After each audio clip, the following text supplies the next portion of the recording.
Welcome back. তো তোমরা সবাই কেমন আছো? আশা করি খুব ভালো আছো। আর আজকে চলে এসেছি ভিক্টোরিয়া মেমোরিয়ালে। তো আজকে ভিডিওটা হতে চলেছে খুব সুন্দর। তো ভিডিওটা সঙ্গে থাকবে, সাথে থাকবে, আর ভিডিওটা স্কিপ করবে না।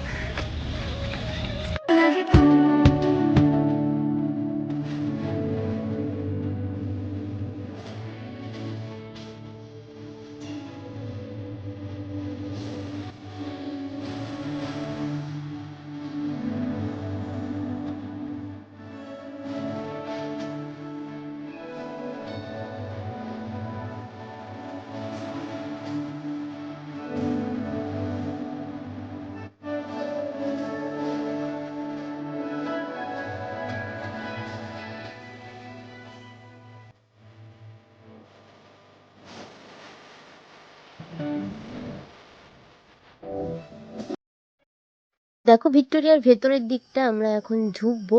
তো টিকিট মূল্য কিন্তু আগে কম ছিল, 30 টাকা ছিল, এখন কিন্তু একটু বেড়ে গেছে। তো জানি না তোমরা কখন কিভাবে যাবে, হয়তো তারপরেও আরও দাম বাড়তেই থাকবে।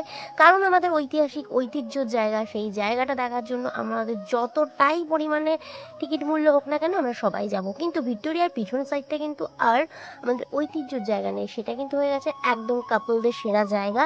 তো সেটা কিন্তু পরেই দেখাচ্ছি, চলো আগে ভিতরের দিকটা দেখানো যাক। তো ভিতরের দিকে কিন্তু রানী ভিক্টোরিয়ার অনেক কিছু জিনিস, সেগুলো আমরা এখানটায় দেখতে পারবো। আর কিছু ঐতিহাসিক জিনিস এখানটায় সব স্মৃতিসৌধ হিসেবে কিন্তু সব রাখা রয়েছে। সেখানে কিন্তু সিকিউরিটি গার্ড রয়েছে, সবাই কিন্তু মানে আমাদের ঐতিহ্যটাকে ধরে রাখার জন্য, সেটা যেন কোনো ক্ষতি না হয়, নষ্ট না হয়, সেই জন্য কিন্তু সিকিউরিটি গার্ডের প্রয়োজন আছে। তো চলো, ভেতরটা কিন্তু খুব সুন্দর, আর এত সুন্দর বাইরের দিকটা, ভেতরের দিকটা ততটাই সুন্দর।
দেখো, উপর থেকে কিন্তু ভিউটা খুব সুন্দর লাগছে, দারুণ দেখতে লাগছে। তো কলকাতার মতো জায়গায় এত সুন্দর জায়গা রয়েছে না গাইস, তোমরা কিন্তু একবার হলেও, যারা ভিক্টোরিয়া এখনো আসোনি তারা একবার হলেও এসো। তোমরা কাপল মানে তোমার বিয়ে বা কোলবালিশের সঙ্গে যদি আসো তাহলে তো সেরার মজা মজা। আর তাছাড়া তোমার ফ্যামিলি নিয়েও তোমরা চলে আসতে পারো। আর দেখো, এই যে আমি যেটা বলছিলাম যে এখানে সব ঐতিহাসিক জিনিস কিন্তু সব সাজিয়ে গুছিয়ে খুব সুন্দরভাবে রাখা রয়েছে, দেখতেই পাচ্ছ। আর প্রতিদিনই কিন্তু এখানে প্রচুর লোকজন হয়, কারণ এত সুন্দর জায়গায় এত সুন্দর আমাদের ঐতিহাসিক জিনিস মানে এতভাবে আগলে রেখেছে, সেই জায়গাটাও মানুষজন আসার অবশ্যই কথা। তো যাই হোক, আমরা কিন্তু পৌঁছে গেছিলাম সেই 11টার দিকে। তো আর একটু আগে গেলে আরও ভালো। তো সন্ধ্যে পর্যন্ত হয়তো খোলা থাকে। আর এই যে দেখো আমাদের সেই কাপলদের সেরা জায়গা, আশেপাশে দেখতে পাচ্ছ। বেশিভাবে তুলতে পারলাম না, কারণ ভিক্টোরিয়ার মতো জায়গা, কলকাতার জায়গায় যদি সেইভাবে সিনগুলো দেখাই না, তাহলে আমার হয়তো পিটান খেতে হবে। ঠিক আছে গাইজ, আর আজকে ক্যামেরাম্যানও আসেনি। যাই হোক, তোমাদের আশপাশটা একটু হালকা হালকাভাবে ঘুরিয়ে দেখালাম, দেখতে পাচ্ছ। তো চলো এবার সামনের দিকে এগোনো যাক।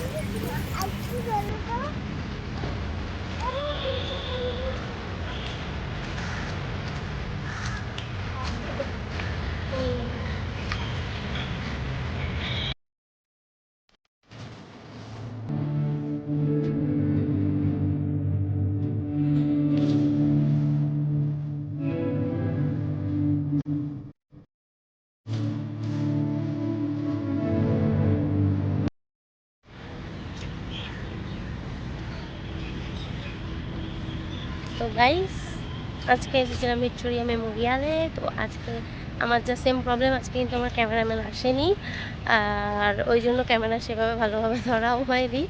তো যাই হোক, কিছু এদিক ওদিক কোলবালিশ দেখিয়েছিলাম, দেখাতে পারছি না, এত রিস্ক না, তোমাদের জন্য দেখানো সম্ভব না। এই আশেপাশে দেখে নাও, এদিক ওদিক সব জোড়ায় জোড়ায় কোলবালিশ দিয়ে বিয়ে সব বসে আছে, ঠিক আছে। আর ভয়েসটা আমার এখানটা দেওয়া সম্ভব হয়নি, এই ভয়েসটা আমি ভিডিওর মধ্যে পরে দিয়ে দেবো তোমাদেরকে। তো চলো গাইস, এখান থেকে বেরোবো।